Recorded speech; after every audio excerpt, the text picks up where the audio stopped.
like a boss. Action. Alright, ladies, welcome to Mindful Attraction 2.0.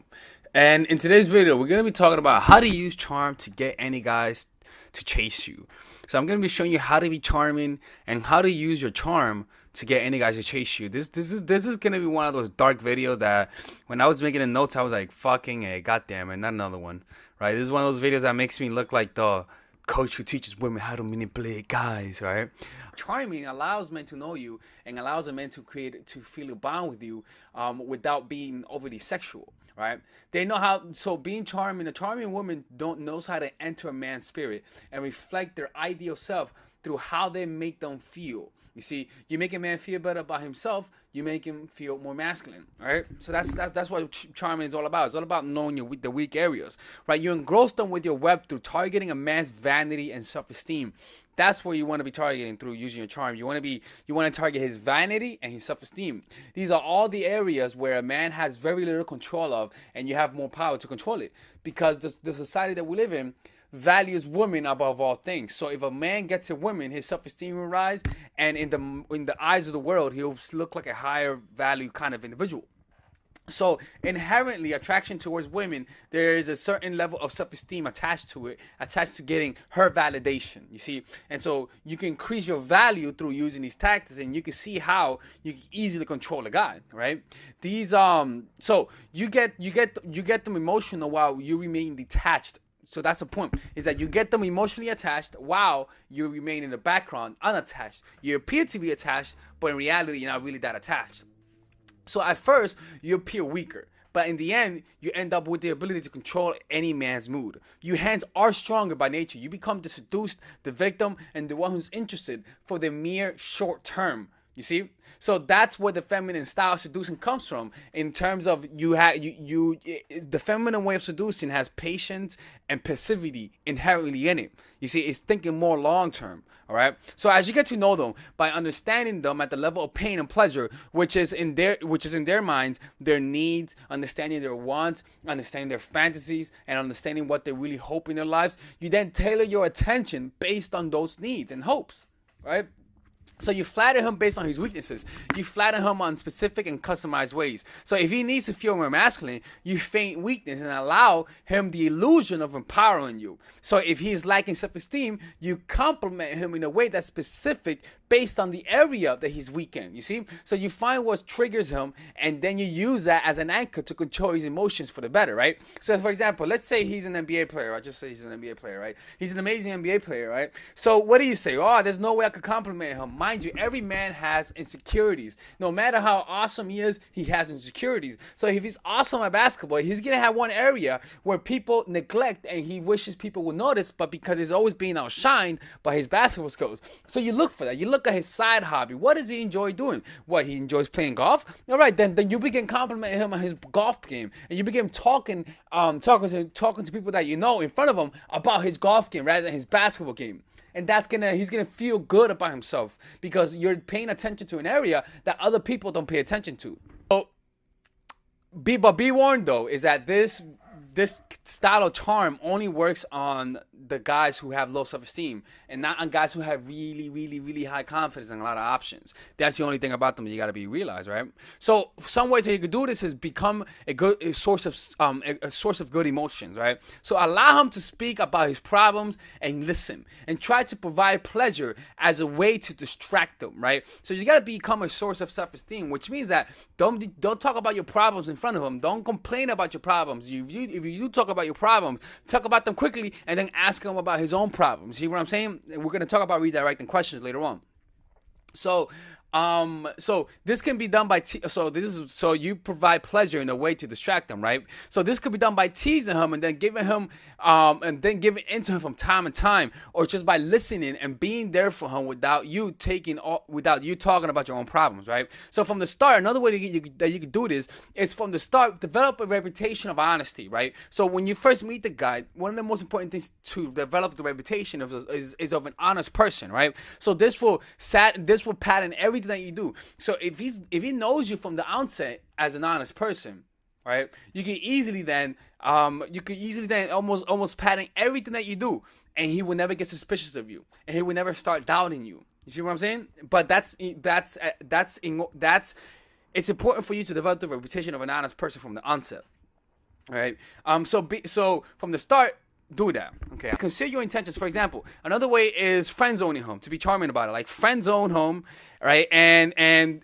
But express your attraction towards him in your actions and set barriers. Like say we're just friends, but act in a way that you really like him. Right? Want to spend time with him, text him in the morning, but make sure you let him know directly that you guys are friends by calling him buddy, hey buddy, and all that sort of stuff, right? So you sending him those mixed signals, but because there's an underlying sexual tensions behind everything that you do, because he's like, fuck, I can't get her, I want her, she's a temptation, everything that you do will be enhanced because it's enhanced by a hint of sexuality. You see? Friends on the home, and then suddenly everything you say is interesting because he wants to fuck you. Another thing is, don't be the victim. Don't complain. Complaining will make you look like you're not charming. All right. So don't complain to him. Don't be the one who listens to his complaints. Be more of a support than someone who needs support. Right. If you're giving a gift, make sure. Another thing is about being charming is if you're giving a gift, make sure you do your research in advance. Make sure you thought about that gift. Thoughtful gifts are charming. So if you are gonna give him a gift, which you shouldn't do often, make sure it's surprise and make it very specific based on a need. See what I'm saying? So don't outshine the master. If you are really, so another thing about being charming is if you're hanging out with a guy, don't outshine him. So if you're really smart, be quiet and listen. You see, if you're someone who's really smart, one second, my dog is outside.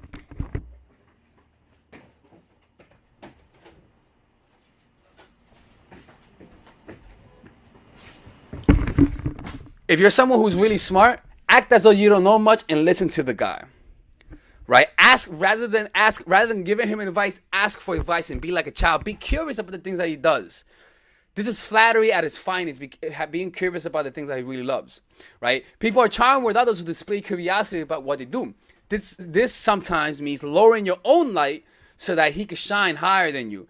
Only to those who are above you, which is in this case, anyone who you like, anyone who you feel like you have an invested interest, put them on a high ground and just diminish yourself lower for the moment. Let him have the mic. Let him have the shine for the moment.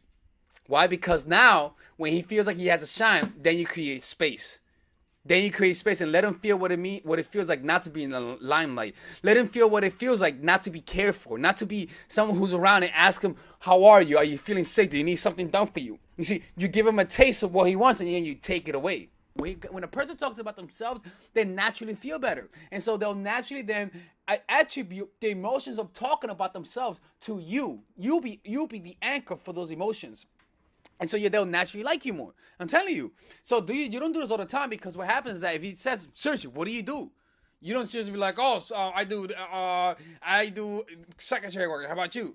No, if they ask you twice about it after you redirected the question, of course you answer it so you don't look suspicious and weird, right? But you do it in the beginning, and that'll give you that effect. Right? And so when you do this for your whole personality, when you just get in the habit of not revealing everything about yourself and withholding the good things about you, and you'll naturally get the person to become curious about you. Another thing is it's just withholding certain things about you. For example, if somebody tells you if I know that if I tell somebody about my YouTube channel, immediately after they talk about YouTube, they'll naturally be like, oh, he's trying to tell me because he's trying to impress me, right? So what I do is, if they talk about YouTube, I won't even talk about what I do. They're like, oh, for real? Yeah, YouTube is fun. Yeah, and you change the topic. And then when they tell you, what do? You'll be like, oh, I'm a YouTuber, right? And so what's happening is that in their mind, they're like, why didn't he immediately want to impress me when I talked about YouTube? It's kind of like talking about Lamborghini and me having a Lamborghini and me wanting to impress you. I'll naturally bring up the Lamborghini in the first instance we talk about car. Heck, even talking about toy cars, I'll bring up a Lambo. But if I don't bring it up, it'll show that my real status is not based on what I have, but based on me. You see, it'll be like, that's cool. I have a Lambo, that's cool, but that's no big deal. It doesn't define me. And so the impression that gives off is an impression of someone who has high value. And that'll naturally increase your charisma. Right? So essentially, don't say too much about yourself. Let them talk about themselves and reveal less. and they'll feel the impression that they know you, but they won't have a concrete thing to point to you that says, I know this about you. They'll just have a good familiar feeling about you. So once it feels your warmth, once it feels the attention, and once it feels your warm presence, enhance it through creating space and showing this interest afterwards. Now, after the next day, let's say you show interest after the date, the next day you show this interest. This allows your warmth to amplify in his mind, thus increasing your charm. Or you could be fucked up and you could show interest the next day after the date. You show interest, plan to meet up, and then cancel on him. That's really fucked up. But that's an example. So you enhance it even greater by giving him a good impression, making him feel powerful by showing interest, and then the next day taking a step back, and that'll naturally enhance the impression he had of you, and thus it'll increase your charisma. Because anything you say after that, even a high, is going to be an important high, because it comes from someone who rejected you, from someone who looked like you lost them, but in reality you didn't. They just came back from the dead. You see, he'd be like, oh fuck, she's back. Now your high has more power. Does that make sense? Anyway, this is Alex from mindforattraction.org. All right, take care and bye-bye. All right, ladies and gentlemen, if you guys ever want to learn how to use your feminine energy to influence people, learn how to use your masculine energy to become more assertive, and also learn how to blend both energies to improve your dating life, your spiritual life, honestly, your relationship life, your family life, your career life, this is the course for you. If I had to make a course for my nieces, I have two nieces, one is 19 and one is 15. 16. Holy shit. Oh my God, he's a bad fucking uncle. He's a bad uncle. Get him. Shut up, Melissa. You should get this course, right? And this is the course that I will make for them. So, for example, watch the curriculum, right? In the first week, we're going to be showing you how to establish a strong masculine foundation without letting it hurt your feminine energy. This masculine foundation is a source of who you are, right? It's your bodyguard. Without this, whatever feminine energy you create will be destroyed by the outside, because your masculine is your shield. So we'll talk about goal setting. We'll talk about how to develop a serious attitude. We're gonna be talking about how to use more logic, how to use more goal-oriented behavior. It's more how to be a man, Now the next one is how to embrace the feminine energy, right? This one will teach you about how to minimize excessive masculine traits, developing self-awareness, healing abundant feminine energy, regulating your emotion, mastering voice qualities and facial expressions, surrendering control, and allowing pain to be felt.